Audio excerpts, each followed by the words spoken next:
Olá, queridos ouvintes. Está começando o programa Jesus por Emmanuel. Estamos estudando a obra Caminho, Verdade e Vida, psicografia de Francisco Cândido Xavier, de autoria do Espírito Emmanuel.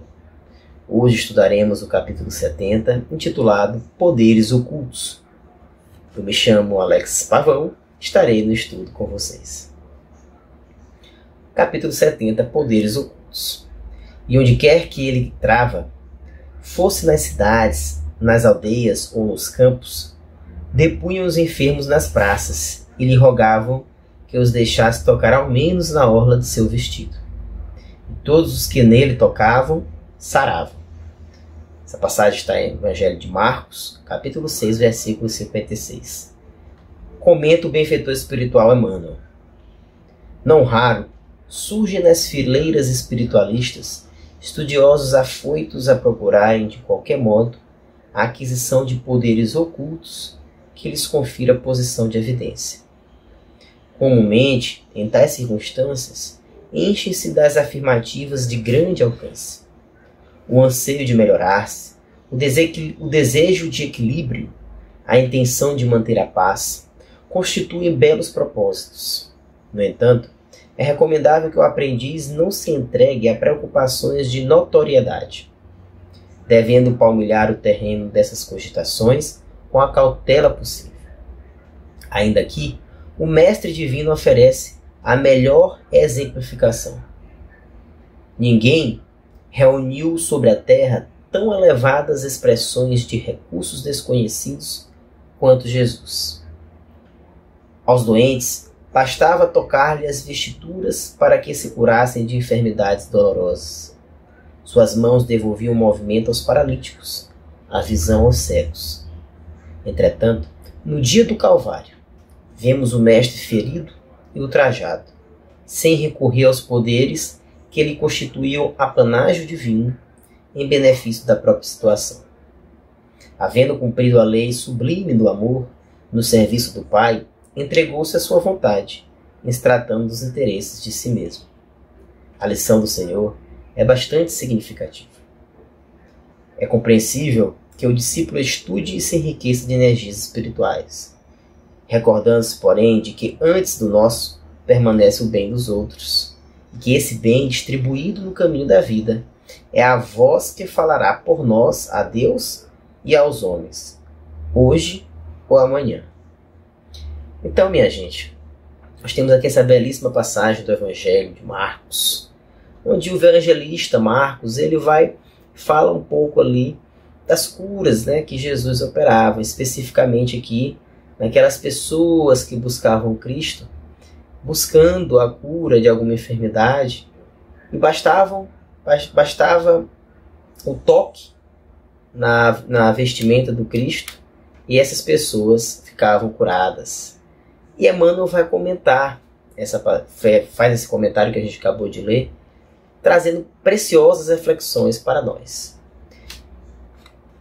Ele começa refletindo acerca das pessoas. Muitos de nós, às vezes, queremos desenvolver os nossos recursos espirituais, que todos podemos e devemos desenvolvê-los, porque faz parte, né?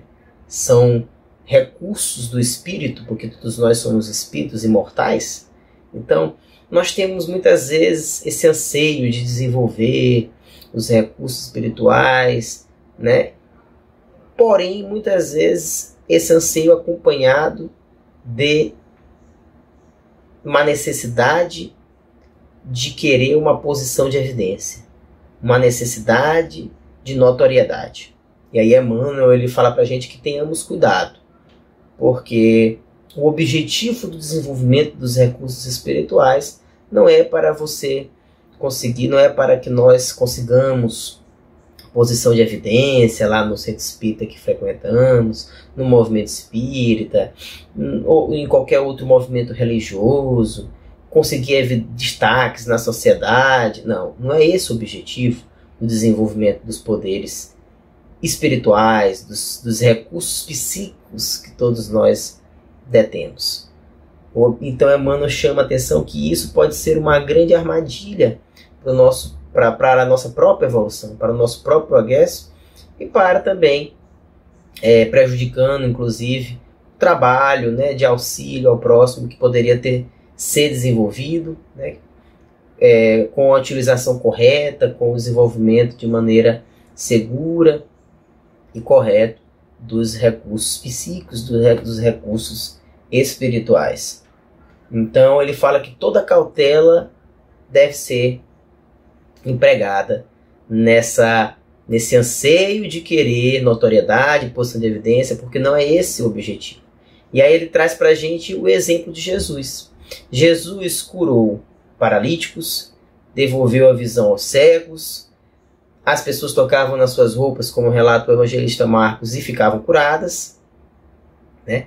E, no entanto, no caminho, né, para a crucificação, no Calvário, ele não utilizou nenhum desses recursos para preservar a sua existência terrena. É interessante essa reflexão, porque é de profunda lição, como Emmanuel fala para a gente. É de uma significação profunda, porque ele detém recursos espirituais, Jesus detém recursos espirituais imensos, muitos dos quais que nós nem podemos imaginar ainda. Não temos capacidade ainda de aprender, de compreender muitos desses recursos que Jesus já possui devido à sua bagagem espiritual, devido à sua condição de espírito puro. Logo, ele utilizava esses recursos sempre para o proveito do próximo. Sempre em benefício do próximo. Nunca em benefício de si mesmo. Porque ele tinha uma missão a cumprir na Terra. A missão, qual era essa missão? Cumprir fielmente a lei do amor. Jesus foi o único que por aqui passou, que cumpriu fielmente a vontade de Deus. Muitos outros missionários fizeram grandes atividades, realizaram grandes tarefas na sua seara de atuação. Porém, sempre com alguma falha aqui, outra acolá, com algumas oscilações. Ainda, né, compatíveis, condizíveis com a condição de espíritos ainda não puros, né? Mas o único que realizou, que cumpriu essa lei de amor de maneira integral, ou seja, que realmente entregou-se plenamente à vontade de Deus, foi o Cristo Jesus. Inclusive em relação a ele mesmo, inclusive em relação à sua própria vida, a sua própria caminhada enquanto esteve aqui na Terra, entregando-se à vontade de Deus, não buscando em nenhum momento utilizar todos esses recursos espirituais em benefício de si próprio, todos esses recursos que vinham de Deus e que ele refletia em prol, em benefício do próximo. E aí Allan Kardec traz um comentário muito interessante para a gente, muito interessante, aqui na obra A Gênese, quando ele fala, lá nos itens 27 e 28, do capítulo 15, que trata dos milagres do Evangelho, ele vai falar um pouco para a gente sobre isso, né? Sobre essas curas de Jesus. Que Jesus, acima de tudo, ele não estava ali buscando apenas maravilhar aquelas pessoas que estavam ali ao redor, com esses fatos extraordinários, com esses acontecimentos admiráveis que são os milagres, né? Que é a palavra milagre, né? Vem do latim miraculo, que significa coisa extraordinária, coisa admirável. Então Jesus não estava ali operando essas coisas admiráveis, extraordinárias, para simplesmente causar um impacto, para simplesmente, Allan Kardec até nos diz, para simplesmente satisfazer a curiosidade dos indiferentes. Não era esse o objetivo do Cristo. o objetivo do Cristo era angariar corações para a sua causa. E assim, aliviando, auxiliando, amando, ele angariou vários corações adeptos para a sua causa, né? E isso é lindo, porque a gente traz para a nossa realidade. Como nós podemos, cada vez mais, auxiliar o próximo? Levar o próximo para o caminho do bem, do amor, para o caminho de Deus? Através da nossa própria vida. Através da nossa própria vivência cristã. Então é através da exemplificação que nós vamos angariar corações, que nós vamos dar a esses corações o auxílio para que eles possam buscar, para que eles possam ter um estímulo para buscar um caminho diferente, para buscar trilhar um caminho de paz, de amor, da prática da caridade, da prática do bem. Então, diz Allan Kardec, assim, quando João Batista manda por seus discípulos perguntar-lhe se ele era o Cristo, a sua resposta não foi: eu sou, como qualquer impostor houvera podido dizer. Tampouco lhes fala de prodígios nem de coisas maravilhosas, ou seja, os milagres. Responde-lhes simplesmente: ide dizer a João, os cegos veem, os doentes são curados, os surdos ouvem, o evangelho é anunciado aos pobres. O mesmo era que dizer: reconhecei-me pelas minhas obras, julgai da árvore pelo fruto, porquanto era esse o verdadeiro caráter da sua missão divina. Então, ele não estava ali para que as pessoas ficassem maravilhadas, né, com aquelas realizações que ele operava, aquelas coisas extraordinárias. Ele estava ali buscando angariar corações, e foi isso que ele disse para aqueles discípulos de João Batista quando João perguntou se ele era o Cristo. Ele falou: olha, reconhecei pelas minhas obras. Quando ele disse: curei, olha, os cegos veem, os doentes são curados, os surdos ouvem, o evangelho é anunciado para os pobres. E de dizer a João isso, ou seja, olha os frutos, e pelos frutos se reconhecerá a árvore. Então, no momento ele disse: eu sou o Cristo. Ele apenas mostrou ali aos discípulos de João Evangelista, recomendou aos discípulos de João Evangelista que eles falassem a João da exemplificação dele. Então é essa lição que Jesus nos traz, que a gente possa aplicar em nossas vidas o Evangelho. Esses ensinos que nos esclarecem, que são fonte de vida em abundância, como o próprio Jesus disse para a gente, que veio trazer para nós vida em abundância, que é essa vida plena, é essa vida de realização, de crescimento interior, que o Evangelho nos proporciona. Então o Evangelho precisa ser sentido e compreendido.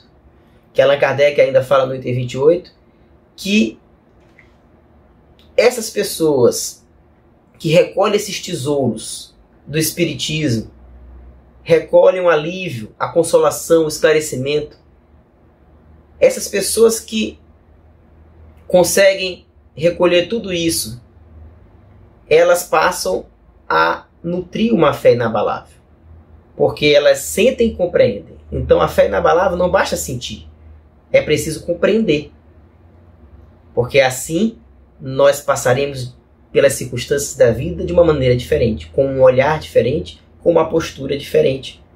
Então que nós que nos propomos a trabalhar na seara do Cristo possamos refletir a sua vontade, refletir a vontade divina através das nossas condutas. Que possamos ser refletores cada vez mais límpidos para que a vontade divina possa transparecer através das nossas vidas. Esse é o objetivo. E assim podemos também, em menor escala, realizar nossas curas através das nossas exemplificações.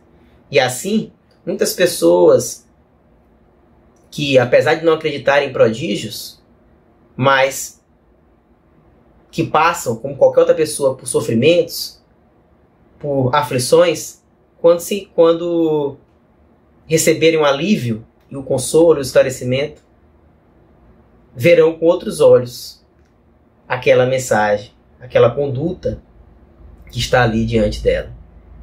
Porque todos necessitamos de consolo, alívio, esclarecimento. Porque todos passamos por situações de dor em nossas vidas. Então, meus amigos, minhas amigas, esta foi a nossa contribuição para o estudo de hoje da obra Caminho, Verdade e Vida. Amanhã estudaremos o capítulo 71. Muita paz a todos.